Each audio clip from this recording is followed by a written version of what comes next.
اللہ سے بندوں کی محبت کا بیان سن کر اللہ سے محبت مزید بڑھ جاتی ہے کہ وہ کریم اتنی محبت کرتا ہے تو ہم گناہ گاروں کو کس قدر آگے بڑھ کر اس سے محبت کا اظہار کرنا چاہیے۔ سیدنا ابو ہریرہ رضی اللہ تعالیٰ عنہ راوی ہیں کہ نبی پاک علیہ الصلوۃ والسلام نے فرمایا کہ قیامت کے دن ایک شخص ایسا ہوگا کہ جنت میں جانے والے جنت میں چلے جائیں گے، دوزخ میں جانے والے دوزخ میں چلے جائیں گے، ایک شخص رہ جائے گا۔ اچھا اس کا جو رخ ہوگا، میں خلاصہ حدیث عرض کر رہا ہوں، اس کا جو رخ ہوگا وہ دوزخ کے دروازے کی طرف ہوگا۔ تو اللہ سے عرض کرے گا یا اللہ دوزخ کی گرمی نے، اس کی تپش نے، اس کی بدبو نے مجھے مار دیا ہے، اے اللہ کم از کم میرا رخ جہنم سے موڑ دے۔ تو اللہ فرمائے گا میرے بندے اس کے بعد تو کچھ نہیں مانگے گا، کہ یا اللہ تیری عزت کی قسم پھر کچھ نہیں مانگوں، بس اس مصیبت سے جان چھڑوا دے۔ حکم ہوگا اور اس کا چہرہ جہنم سے پھیر دیا جائے گا، یعنی اس کو اس تکلیف سے نجات دے۔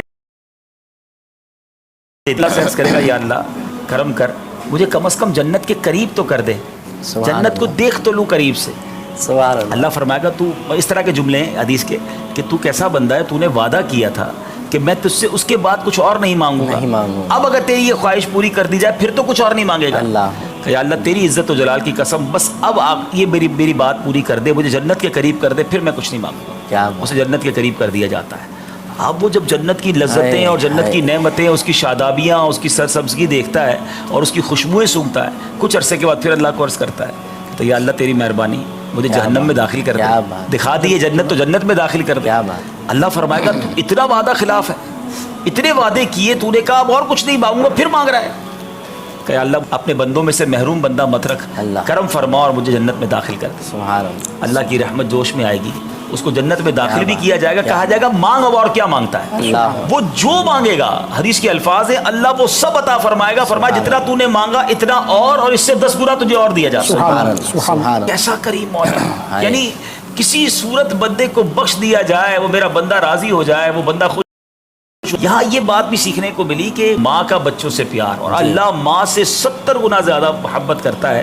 تو یہاں محبت الہی کا ایک اور تقاضا ہے پریکٹیکل، دیکھیں ایک تو ہم بیان کر رہے ہیں، لوگ جھوم رہے ہوں گے، بہت اچھی بات ہے۔ پریکٹیکل محبت الہی کا تقاضا کیا ہے کہ جو اتنا پیار کرے، اتنی محبت کرے، اتنی شفقت اور اتنی مہربانیاں جس کی، ہمیں اس کی نافرمانی نہیں کرنی چاہیے۔ ہم دنیا میں بھی نہیں کرتے، جو ہمیں بہت خیال رکھتا ہے، کیئرنگ ہوتا ہے، ہم کہتے ہیں سب ناراض ہو جائیں، یہ ناراض نہیں ہونا چاہیے، اتنا خیال رکھتا ہے۔ اللہ تو 70 ماؤں سے زیادہ خیال رکھنے والا، پیار کرنے والا، محبت کرنے والا اور عنایتیں عطا کرنے والا ہے، اور بخشش بھی اسی نے کرنی ہے۔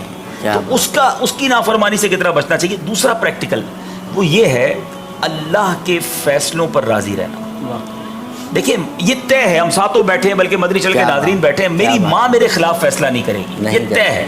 میرے والد نے جب بھی کوئی بات کرنی ہے میرے بارے میں، وہ میرے لیے اچھا ہی سوچنا ہے۔ جب میرے ماں باپ میرے لیے اچھا سوچتے ہیں، یہ مجھے یقین ہے، تو میرا خالق وہ میرے بارے میں کیسے غلط فیصلہ فرمائے گا، وہ میرے لیے اچھا ہی فیصلہ فرمائے گا۔ بس مجھے یقین ہونا چاہیے کہ اگر جو میں نے مانگا وہ نہیں ملا، یہ اللہ کی مہربانی تھی، اللہ کی عطا ہے، اس کا فیصلہ ہے، اور میرے لیے یہی بہتر ہوگا۔ میں رو رہا ہوں وہ نہیں دے رہا، یہ بہتر ہوگا۔ میں ایک واقعہ کئی بار سنا چکا ہوں، لیکن میں جب اس موضوع پر آتا ہوں مجھے واقعہ ضرور یاد آتا ہے۔ میں آخری بار وہ واقعہ سنا کر بات پوری کروں گا۔ افریقہ میں تھا، تنزانیہ میں، اور ہم ایک بار ایک بہت بڑے شخصیت تھی، انہوں نے پورا وہاں پر ایک شہر آباد کیا ہے، 7000 گھر انہوں نے بنائے ہیں۔ تو ان کی بڑی خواہش تھی کہ میں ان کے اس نیو سٹی میں مجھے لے جائیں اور وہاں جا کے دعا کروائیں، محبت ہوتی ہے لوگ۔ مجھے اپنی گاڑی میں بٹھایا، وہ لے گئے، تو ہم گئے تو بیچ میں ایک پل تھا، دریا کے اوپر سے ایک پل تھا جو کراس کر کے ہمیں اس سٹی میں جانا تھا۔ تو وہ پل بند ہو گیا، اس وقت کوئی تعمیراتی کام ہو رہا تھا۔ اس بندے نے ایڑی چیٹی کا زور لگا لیا، بڑا آدمی تھا، اس کے منسٹر سے رابطے تھے، اس نے پولیس بڑوں کو فون کیا، کئی لوگوں کو فون کیا یہ پل کراس کرنے دیں۔ نہیں ہو سکا پل کراس، انہوں نے کہا نہیں تعمیرات، بہت گاڑیاں لائن سے لگی ہوئی تھی۔ بہرحال ہم واپس آ گئے۔ اب واپس آئے تو ایک میں نے سمپیتھی کے طور پر، ایک ہمدردی کے طور پر میں نے کہا کوئی بات نہیں، انشاءاللہ پھر کبھی زندگی رہی تو آپ کے ساتھ چلیں گے نا۔ آپ ایک بندہ کرتا ہے نا کہ اتنی محنت سے لے گیا، 2 گھنٹے لگے، جا بھی نہیں سکے۔ تو اس نے جو جملہ کہا نا عمران بھائی، کچھ لوگ دنیا میں ہمیں بہت کچھ سکھا جاتے ہیں، وہ بزنس مین ہے، ہو سکتا ہے میرا یہ بیان اس وقت سن رہے ہوں، مگر اس بزنس مین نے مجھے سکھا دی ایک بات۔ وہ کہتا ہے عبدالحبیب بھائی، جب میرا کوئی کام ہو جاتا ہے نا، میں ایک بار اللہ کا شکر ادا کرتا ہوں، جب نہیں ہوتا میں 2 بار اللہ کا شکر کرتا ہوں۔ آپ یقین کریں میں تو شکا بکا رہ گیا نا اس کی بات۔ میں نے کہا یہ کیا بات کیا آپ نے؟ کہتا کس نے نہیں کیا، کس کی مرضی سے نہیں ہوا؟ اگر یہ نہیں ہوا تو میرے رب کی مرضی ہے نا، وہی بہتر ہوگا میرے لیے۔ میں تو گاڑی سے اتر کے کتنی دیر تک گم سم رہا نا. میں نے کہا یار ایک دنیا دار آدمی, ایک بزنس مین کا توکل تو دیکھو یار, رب سے محبت تو دیکھو. وہ کہتا ہے جب میرا کوئی کام نہیں ہوتا میں 2 بار شکر ادا کرتا ہوں. ہمارا کام نہیں, ہم شکوے شروع کر دیتے ہیں, یار میرا یہ کام نہیں ہوا, میں اتنی اچھی پراپرٹی لینے گیا تھا, وہ پراپرٹی نکل گئی, پہلے گھر لے لیتا اس علاقے میں تو اتنا مہنگا ہو گیا, وہ پہلے لینا ٹھیک نہیں تھا میرے لیے, میرے رب کا فیصلہ تھا نا.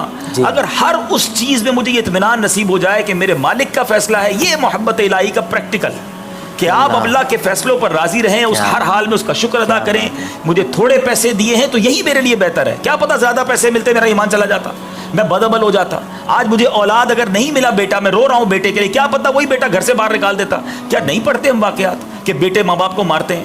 کئی ایسی نعمتیں ہیں جو نہیں ملتی ہمیں, لیکن ہم اس پر دل برداشتہ ہوتے ہیں. وہی میرے رب کا فیصلہ میرے لیے بہتر ہے. جو مالک اپنے بندوں پر اتنا مہربان ہے, اس مالک کے ہر فیصلے پہ مجھے یقین ہے. مصائب کبھی ہر سے شکایت لب پہ مت لانا, وہ کر کے مبتلا بندوں کو اپنے آزماتا ہے, وہ کر کے مبتلا بندوں کو اپنے آزماتا ہے. اسی شعر کو اور کنکلوڈ کر دوں کہ شفیق بھائی بھی فرما رہے تھے کہ محبت کے انداز الگ ہوتے ہیں. اللہ تبارک و تعالیٰ کی محبت کے انداز بھی, حدیث پاک کا مضمون ہے کہ رب عز و جل جس سے محبت فرماتا ہے, جس سے اپنا دوست بناتا ہے, اس پر مصیبتوں کی بارش برسا دیتا ہے. اچھا, ابھی بڑی آکورڈ سی چیز ہے نا, بالکل اپوزٹ چیز ہے کہ محبت اور مصیبتیں. اس کی وجہ حدیث پاک میں فرمائی گئی کہ اللہ تبارک و تعالیٰ جس بندے سے محبت فرماتا ہے اس پر مصیبتیں بھیجتا ہے تاکہ وہ صبر کرے, اور مصیبتوں کے صبر کرنے کی برکت سے اس کے گناہ معاف ہو جائیں, اور جب بندہ میرے پاس آئے تو گناہوں سے پاک ہو کر. یہ مصیبتیں پریشانی, اچھا اس میں لوگ کہتے ہیں مجھ پہ پتہ نہیں کیا مصیبت آ گئی ہے, میرے سارے کام خراب ہو رہے ہیں, میرے سارے کام پرابلم میں ہیں. آج جو مجھے مصیبت زدہ سن رہا ہے, آج جو مجھے پریشان حال سن رہا ہے, جو غریب مجھے سن رہا ہے, جو بے اولاد مجھے سن رہا ہے, وہ ایک بات یقین رکھے کہ جو کچھ آپ کے ساتھ ہو رہا ہے وہ رب کی مرضی سے ہو رہا ہے. اور اللہ اپنے بندوں پر مہربان ہے, وہ رحیم ہے, وہ کریم ہے. بہت بڑی آپ پر آفت آنے والی ہوگی جو چھوٹی میں ٹال دی گئی ہے, بہت بڑی مصیبت آنے والی ہوگی جو چھوٹی میں کر دی گئی ہے, اور ہو سکتا ہے یہی مصیبت آپ کی مغفرت کروانے, آپ کے درجات بلند کروانے آئی ہے. صبر کیجئے, اللہ پر بھروسہ رکھیے, دیکھیں وہ کریم کیسی نعمتوں سے نوازے گا.